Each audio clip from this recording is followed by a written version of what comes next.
Welcome back, and thank you for listening to Trekker Talk, a fan podcast devoted to the adventures of 23rd century bounty hunter Mercy St. Clair from the pages of Trekker Comics by creator, writer, and artist Ron Randall.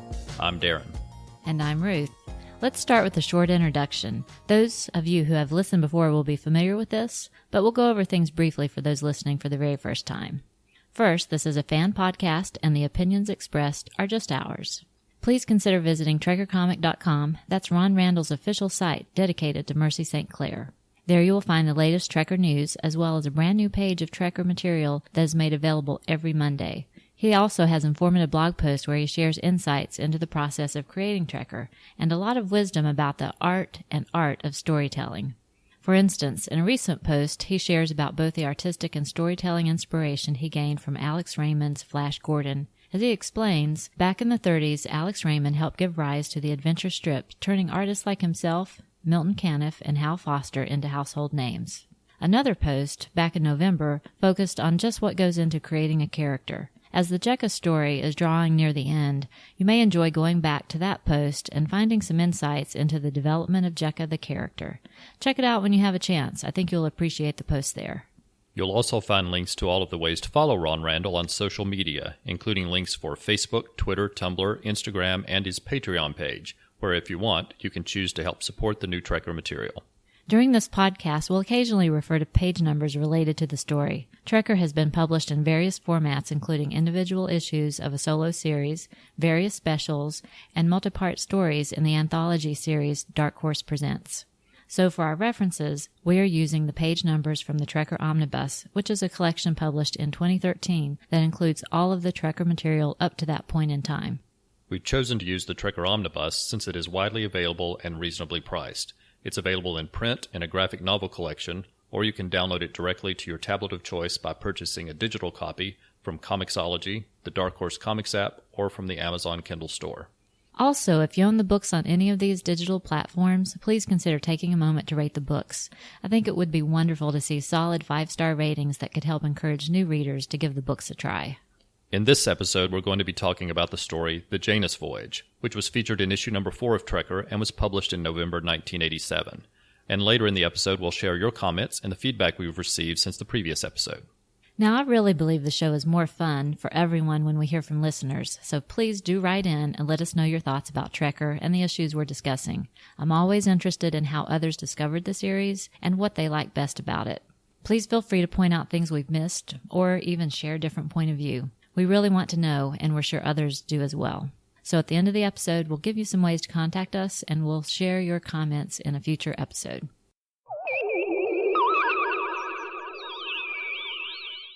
Trekker number 4 was published by Dark Horse Comics with a cover date of November 1987.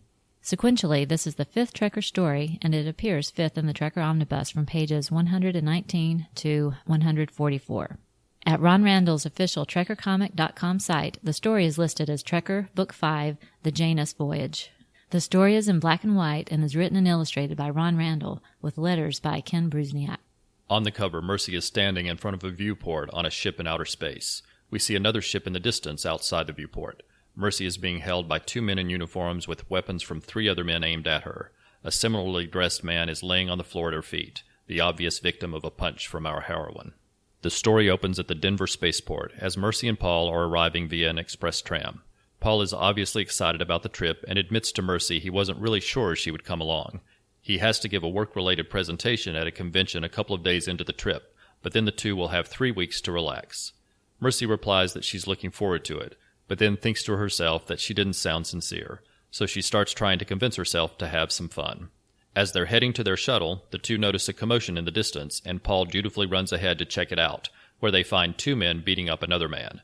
When Paul identifies himself as a police officer, the 2 assailants run, and the victim asks him to let them go, saying that there are some who are hostile toward those from the Martian states. As the shuttle rises into the sky, Mercy looks at the many sleek towers and all of the activity of a major spaceport, and it makes her even more aware of how New Galef has fallen into decay as major industries have moved away. A moment later, the huge starliner, the Janus, comes into view, which will take them on the 3-week Venusian tour. Mercy seems to be in a better mood and is definitely ready to get to their room. But on the way, both she and Paul notice the Martian they met earlier, and Mercy is convinced that something is out of place. 2 days into the trip, the couple have barely left their room, but it's time for Paul to make his presentation. At the next stop, Paul is enjoying the legendary forests of Criterion with plants that are more than 1,000 years old. However, Mercy's cynical nature is preventing her from overlooking the many souvenir vendors that she thinks spoil the view. Many more stunning sights are ahead, including the Eisenhower Nebula, the rings of Neoven, and the Surstone effect. Paul's optimism is ever present, while all Mercy can muster at any location is, "It's nice." A fight is brewing after dinner one evening, but Paul tries to stop the fight by pointing out that Mercy's criticisms of him are unfair. She knows he's right and admits it, but also wants him to understand that she's not the type of person to wax poetic about the sights they've been seeing. By the time they get back to their room, the fight is intensifying again. However, Mercy stops it quickly this time by dropping her dress and leaving Paul speechless.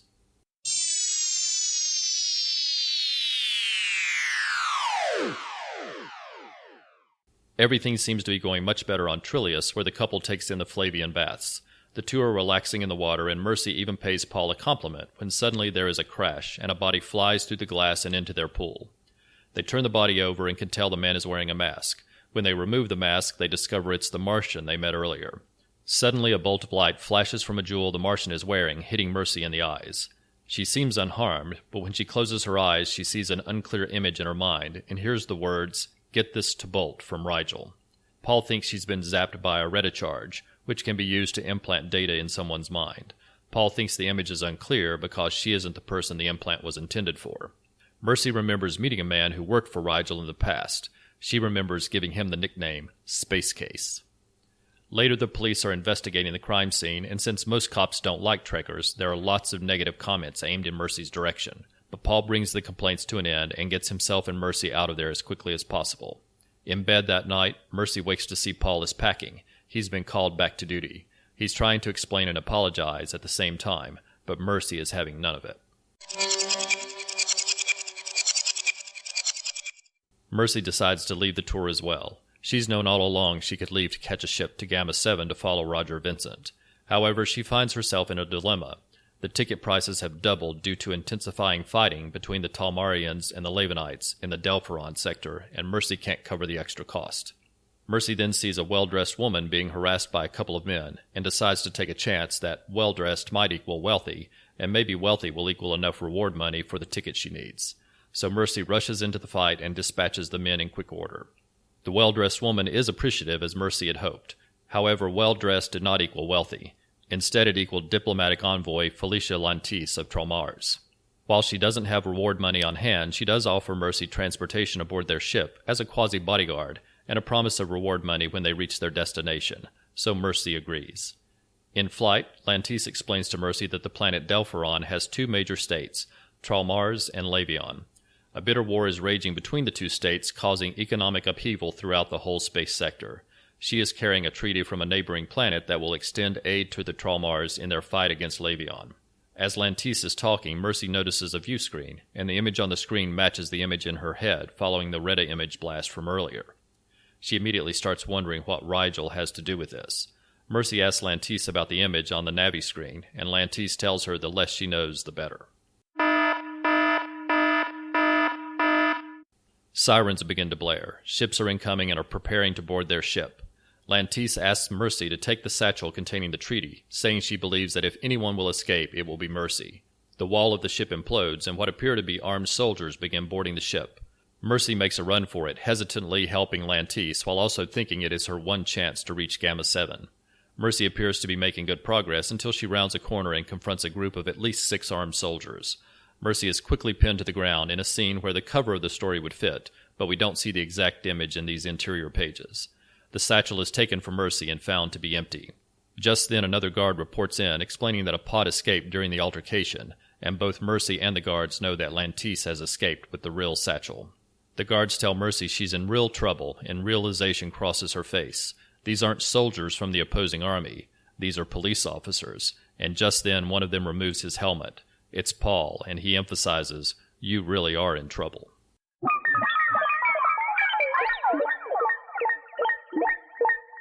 Wow, that issue was a challenge to my ability to pronounce words I'm unfamiliar with.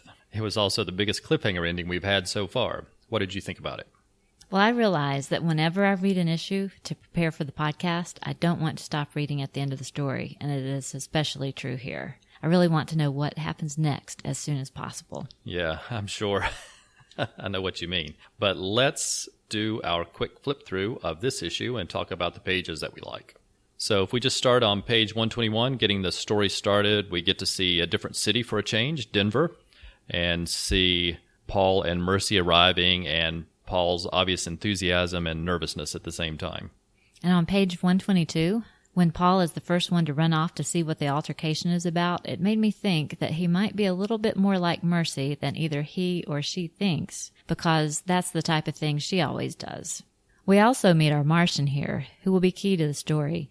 He's a Martian, though, and not a Martian manhunter, so if Diablo Frank is listening, he will probably be disappointed. And you would get that joke if you knew that Diablo Frank does a blog and a podcast about Martian Manhunter from DC Comics.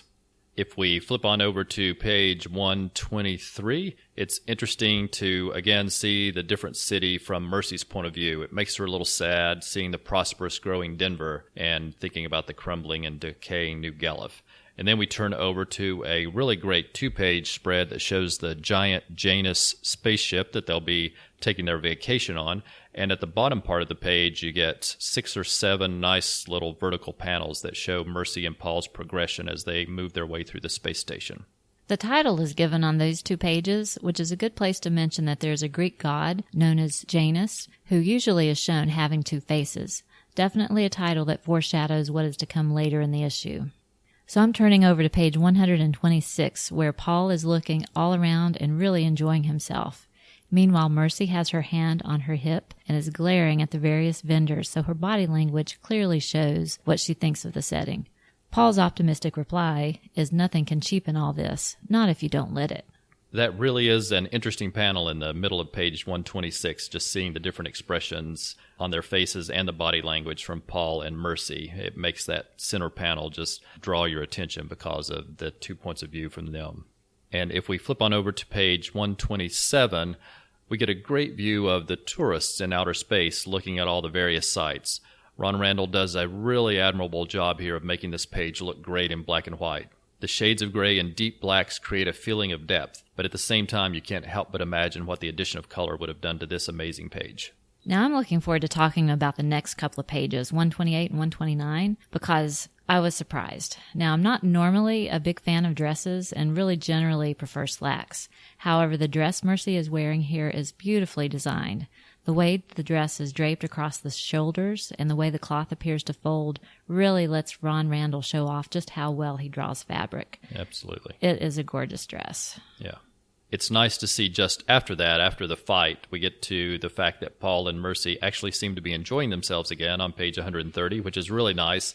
But of course, we've got to move on with the story so that happiness doesn't last for long as our Martian returns dramatically and we get the two-faced part of the title that was foreshadowed at the beginning as the Martian is disguised with a mask. And we move on forward to page 132. Here we get reminded of a character we met very early in the series. I think it was actually back in the very first story. We didn't get his full name then, and we still don't get it now, but we remember that Mercy gave him the name Space Case when she met him originally. Now, I found it interesting to see just how angry Mercy gets at Paul on page 135 when he is called back to work. And then immediately on page 136, we see she's ready to leave herself and has been thinking about it all along. It almost makes you wonder if part of the reason she got so upset was the choice was taken from her and was out of her control at that point. Yeah, I think that's a really good point because she likes to be in control. So I could imagine her getting very upset from that part of the story, actually. Right. Things just weren't going her way. Right. As we move on forward, starting on page 137, we get the sequence of Mercy meeting up with Felicia Lantis. She ends up on board her ship where she gets a chance to see the image that has been implanted in her head. It's a little more coincidental than we usually get in a Trekker story. Usually we would get some investigation that would lead Mercy the direction she needs to go. However, here we can sort of think of it in a couple of different ways. One, maybe the Retta implant is subtly drawing Mercy the direction she needs to go. You could sort of think of that as a traditional Deus Ex Machina plot device. Or another possibility is just that Ron Randall had more story to tell than he had pages to tell it, so he chose to move this along with a series of coincidences, because coincidences really do happen in real life, and here we just see an example of that. Either way, it works effectively and keeps the story moving. I also want to point out that on page 139, we get a great example of a space station that gives Ron Randall a chance to show off just how strong his mechanical drawing talents are as well. There is so much detail in that drawing. You can zoom in and see so much going on in that space station. I agree. We usually talk about how well Ron Randall draws faces and the human figure and perspectives and fabric, but here we really get a chance to see him shine drawing something very technical and detailed. It's nice. Next, we get 4 or 5 great pages about the boarding of the ship. Many great action panels with lots of movement, and the pages show off Ron Randall's use of shadows and light. A fantastic series of action-packed pages. And then we get the surprise that instead of an opposing army boarding the ship, it's actually the police. Paul is there with them, and we have a cliffhanger ending with Mercy in lots of trouble. This was definitely a fun issue with lots of variety to the story. Now it's time for favorite pages, and my runner-up is on page 135. Okay, I'd actually left my book. Give me time to turn back there. Okay. Well, I had left mine open to that page, so Okay. I was set. I really appreciate the contrast of the black and white, the shadow, the light, and the textures of the cloth, as well as the textures on the wall. And then looking more closely, the expressions on the faces are truly conveying emotion there. So that entire page is well done.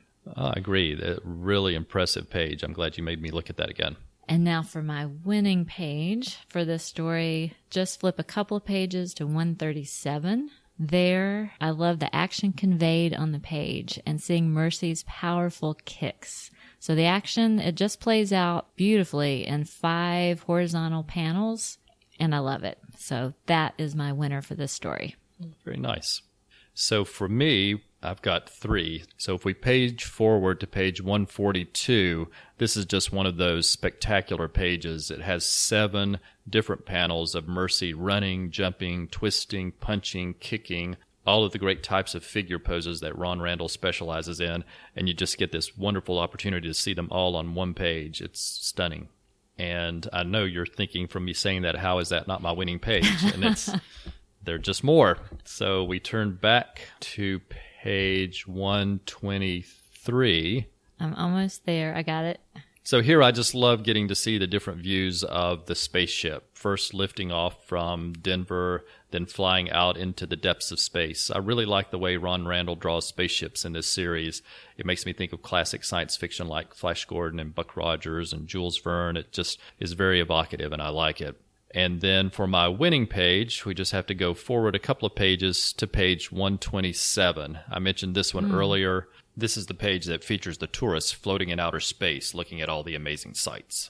I love the bold blacks on this page. There's so much black on this page that you could imagine that he started with a black sheet of paper and added whites and grays to this. It's really unique looking. I like it. Fabulous selection of pages there, and it can be so hard to choose among them. But now let's talk about favorite panels, so I'll let you go first again.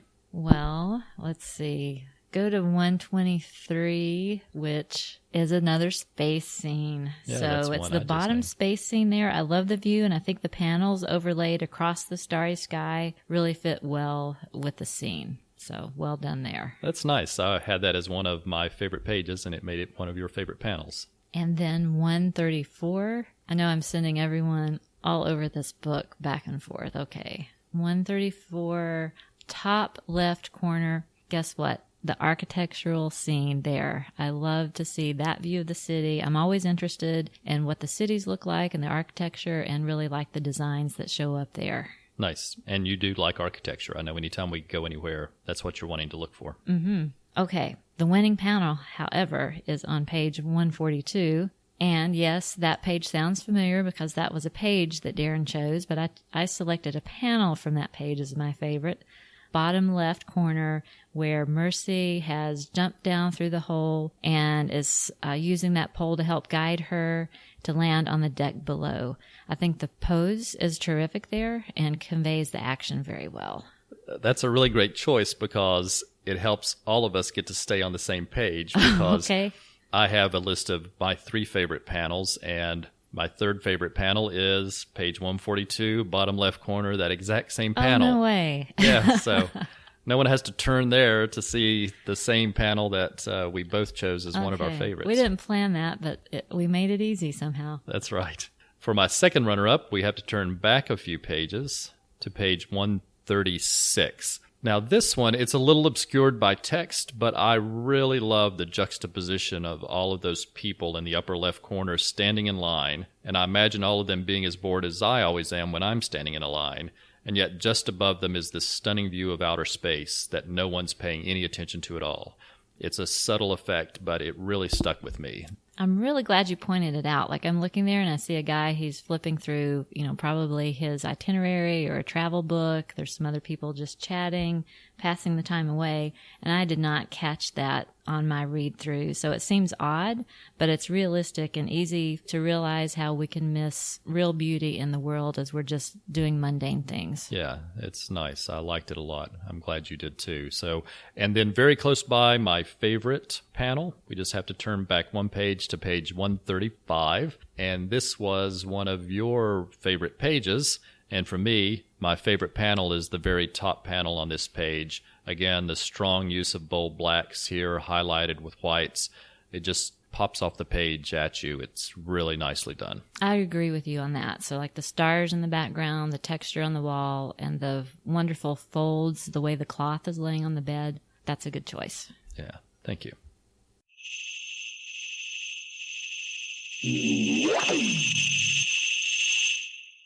Okay, everyone, it's time for Who's Who when we talk about significant characters from the stories and get to know them a little better. We don't look ahead because we don't want to spoil the stories for anyone reading them for the very first time. That means we'll revisit characters over time as we learn more things about them. First up is our heroine, Mercy St. Clair. She's a bounty hunter known as a trekker. She lives in Ontari Alley, which is a bad part of New Guelph. She spends most of her money on weapons for her job and food for her pet Scuff, which is a dachs, which is a cross between a dog, a cat, and a fox, and isn't seen in this issue. And next we have Paul Clemens, the police officer who works in the same precinct as Uncle Alex.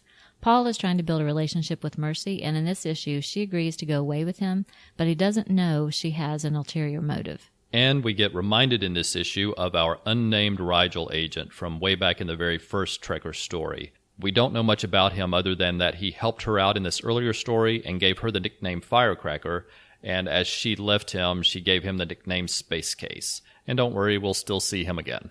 And we have an oversight to correct. That's right. Last time we forgot to mention Roger Vincent in our Who's Who section.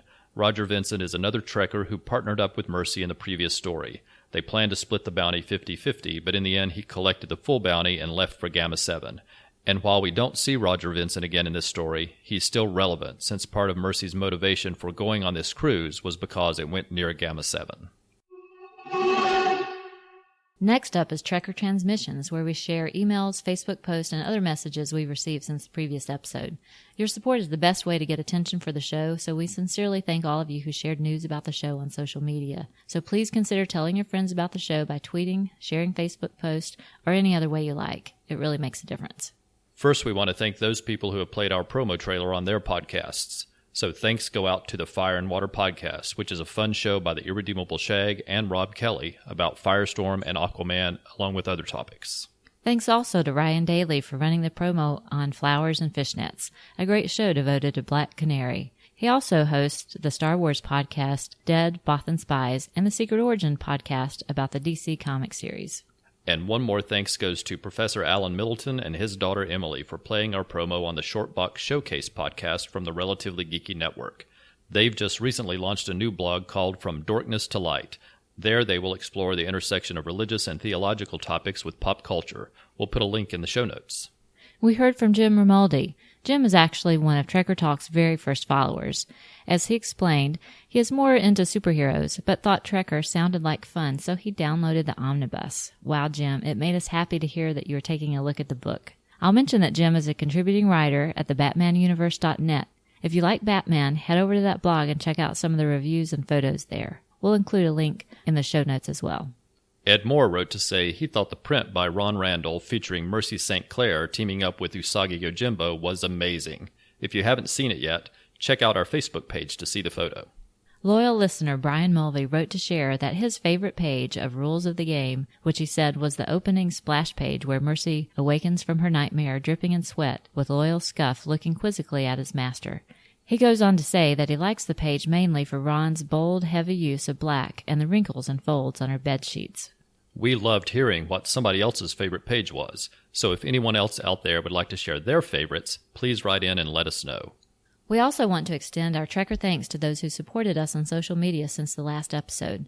These are people who liked our Facebook page or favorited or retweeted our tweets from @TrekkerTalk. We sincerely thank all of you for your support and encourage all of you to help promote Trekker. It's the only way to get more people to read the comics. If we miss a name, please let us know. It wasn't intentional, and we'll correct our error next episode. Also, please forgive us if we mispronounce your name. Email us and let us know, and we'll correct that next episode as well. Okay, I will start our thank yous.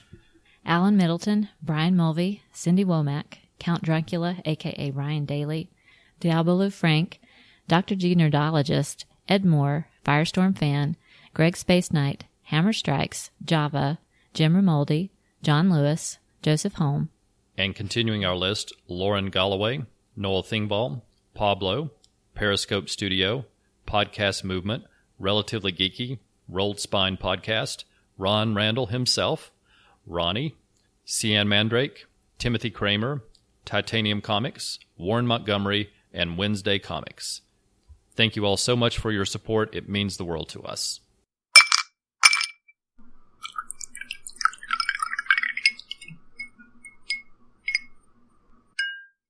Now it's time for our Trekker Toast Award, where we recognize someone who went above and beyond in supporting Trekker Talk. There's a fellow podcaster out there who has given us lots of support as we've gotten this podcast going. We were already listeners of his podcast, and we have been sincerely appreciative of all the promotion he has given us. He's not only retweeted our tweets, but he has sent out his own original tweets about our show. He also visits the Trekker Talk Facebook page regularly, where he always likes our posts and occasionally comments as well. He's also promoted our show on his own podcasts. So we lift up our glasses and give a thankful Trekker toast to Ed Moore. Thank you, Ed, for all of your support. We sincerely appreciate it. Absolutely. Thank you so much, Ed. And for those of you out there who don't know, Ed does several podcasts, including the Mighty Thorcast, The Lords of Order about Dr. Fate, and Ronin Rabbit about Usagi Yojimbo. We'll include links in our show notes for those of you interested in trying out any of his shows. And we'll be right back after we play a couple of promos for other comic-related podcasts you might enjoy. Hi, I'm Gene Hendricks. You may remember me from such shows as the Hammer Podcasts and the Quantum Cast. I'd like to tell you about some special shows that I'm doing with some of your favorite podcasters. These shows are all about the live-action versions of comic book characters, and I'm calling them Legends of the Superheroes. In each episode, we'll be looking at a different TV show or movie featuring characters like Wonder Woman, Dr. David Banner, and let's not forget about the non-superheroes, such as Swamp Thing, Captain William Buck Rogers, and many more. Look for the Legends of the Superheroes specials under the Hammer Podcasts at twotruefreaks.com. A secret governmental organization operating behind the scenes. Task Force X. Task Force X is an off-the-books government strike team made up of convicts with no hope for release, serving as expendable agents for impossible missions. Succeed, and I'll shave time off your sentences. If we don't, you'll be dead. Any other stupid questions? The Suicide Squad, ran by Amanda Waller. I'm Amanda Waller. I'm here to indoctrinate you convicts into our special forces. And there's Checkmate, ran by Harry Stein. This is the tales of DC Comics, Suicide Squad, and Checkmate. Mostly monthly from Headspeaks. Available on iTunes under Task Force X and under Headcasts over at headspeaks.com. We can also be found on Facebook and Google Plus under Task Force X. Task Force X. Check it out, or you'll answer to the wall. Nobody screws the wall! It's time for What's Up, when we talk about other things going on outside the world of Trekker. So I had a business trip to San Francisco since the last episode. And I decided to tag along. So we went out for the weekend before Darren's meetings and did some sightseeing. One of the places we went was the Comic Art Museum. There we saw original drawings of Dick Tracy by Chester Gould and original drawings of Peanuts by Charles Schulz. There was Calvin and Hobbes by Bill Watterson and many others. We even saw an original Alpha Flight cover that we know would interest the irredeemable Shag. We also saw an original animation camera used to make Crusader Rabbit, which was the first animated series made by Jay Ward. We're big fans of most anything Jay Ward made, especially Rocky and Bullwinkle, Mr. Peabody and Sherman, and Dudley Do-Right. My favorite places in San Francisco, of course, included the Golden Gate Bridge, as well as Land's End, where I could look out over the cliffs and see the ocean, see the Golden Gate Bridge in the distance. It was a wonderful place to be. I really enjoyed eating and shopping in Japantown, and we even got to see fortune cookies being made in Chinatown. So much to see and do there. We were also able to take a film locations tour that was a lot of fun. We saw places from films like Vertigo, the recent Planet of the Apes movie, The Conversation, Dirty Harry, and Mrs. Doubtfire. So many things were filmed there. It was a great time. We made the most of that trip. Also, since the last episode, we had an interesting Twitter exchange. Comic fans have been doing occasional tweets using hashtags to choose their 4 favorites in several different categories. The hashtags generally start with the number 4, followed by the letters FAV, and then the category name. For instance, one category we noticed earlier was 4 fave DC characters. That was fun to see and fairly easy for us. I chose Aquaman, Mira, Green Arrow, and Black Canary because I really like those power couples. And I chose Aquaman, Mira, Green Arrow, and Wonder Woman. Very close, just one difference between our lists. So we were very excited when the hashtag 4fave artists showed up one day. We jumped right on that one. The first 2 were easy choices for us. Obviously, Ron Randall is a favorite for both of us. And as we mentioned way back in episode 1, Mike Grell is another favorite of ours. I immediately thought of Alex Toth because I loved his work on Zorro and many other things, as well as Ramona Fradon, who is not only a great artist, but is also one of the earliest female artists to be successful in comics, so that means a lot to me. And I thought of Alex Raymond, who created Flash Gordon, as well as Doug Wildey, who did many great comics including lots of westerns, and The Saint, and later created my favorite animated series while I was growing up, which was Johnny Quest. It's also interesting to note that Doug Wildey and Alex Toth occasionally worked together at Hanna-Barbera back in the 1960s and 1970s. We also noticed that fellow Trekker fan Brian Mulvey also tweeted his 4 favorites, which of course included Ron Randall, as well as Hal Foster, Milton Caniff, and Tom Yates. Of course, as soon as we did our tweets, we realized we forgot Mark Schultz, who is an all-time favorite and does the amazing comic Xenozoic Tales that inspired the animated series Cadillacs and Dinosaurs. So somehow we needed to fit in at least one more because his work is amazing. Other longtime favorites of ours include Joe Staton and Jose Luis Garcia Lopez. And more recent favorites include Ivan Reis, Joe Prado, Paul Pelletier, and Lynn Medina, all who have made Aquaman the best mainstream comic since its reboot in 2011, in our opinion. And I'm sure Rob Kelly at the Aquaman Shrine will appreciate us getting in that plug. And because he's an amazing artist, and he's from our hometown, we must mention Lawston Wallace, who's worked on tie-in books for Superman Returns and Spider-Man 3, as well as comics including Mars Attacks, Judge Dredd, and Clyde and Miriam from the pages of Cave Woman. His art has bold, clean, confident lines. Check out examples of his work at lawstonwallace.com. We've had the distinct pleasure to meet many of these great artists at conventions over the years. Besides our great fortune at meeting Ron Randall, we've also met Mike Grell, Ramona Fradon, Joe Staton, Jose Luis Garcia Lopez, Ivan Reis, and Joe Prado. So if there's a local comic convention near you, we encourage you to check it out. There may be some amazing artists in attendance, and you'll really be pleased to meet them. Absolutely. And we'll post some photos of the great artists we've met over on our Trekker Talk Facebook page, so please stop by and check it out. And speaking of conventions, we'll just remind everyone again that we'll be attending DragonCon in Atlanta, Georgia over Labor Day weekend, as well as Baltimore Comic-Con in late September, where Ron Randall will be a guest. So if anyone is planning to attend either of those cons, let us know and we can have a Trekker fans meetup sometime during the weekend. And since the last episode, I've had a birthday. And honestly, I was not looking forward to it, so I told Ruth I didn't want anything for my birthday because I wanted to ignore it the best I could. However, as is often the case, Ruth didn't listen to me. But as is not often the case, I was very happy that she didn't listen to me this time, because she got me a beautiful watercolor commission from none other than Ron Randall himself, featuring Mercy St. Clair. Our trekker is standing with her weapons drawn, ready for action. It's dusk, the wind is blowing her cape, and there is an intricate cityscape in the background. The signature says, "Happy Birthday, Darren," from Ron Randall and Mercy St. Clair.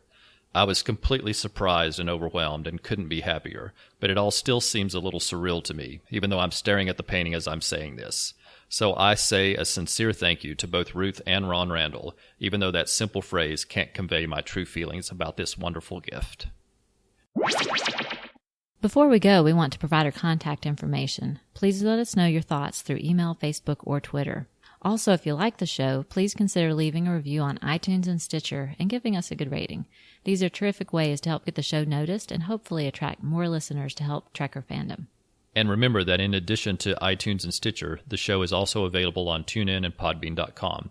If you like the show, please consider subscribing so you always know when there's a new episode. If you want to contact us directly, you can send us email at trekkertalk@gmail.com. We're at facebook.com/trekkertalk and on Twitter at trekkertalk. And now we're on Tumblr at trekkertalk.tumblr.com. Please use the hashtag TrekkerTalk and hashtag TrekkerComic in your messages to help other fans find and follow the conversations. Plus, if you have ideas for other hashtags for Trekker or Mercy, just let us know and we'll share them. Also, please visit Ron Randall's official TrekkerComic.com website, where you will see a new Trekker page every Monday.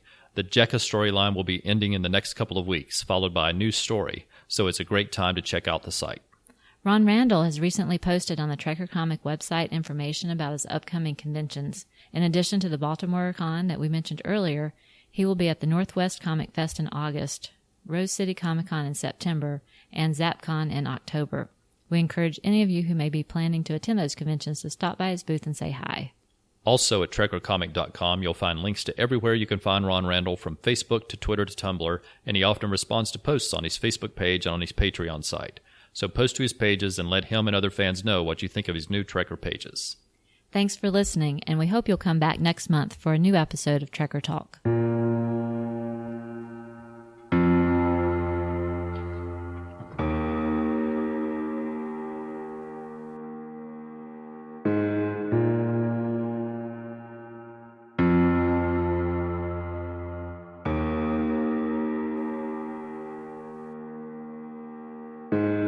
Trekker Talk is not affiliated with Dark Horse Comics or Ron Randall. The views expressed on the show are solely ours.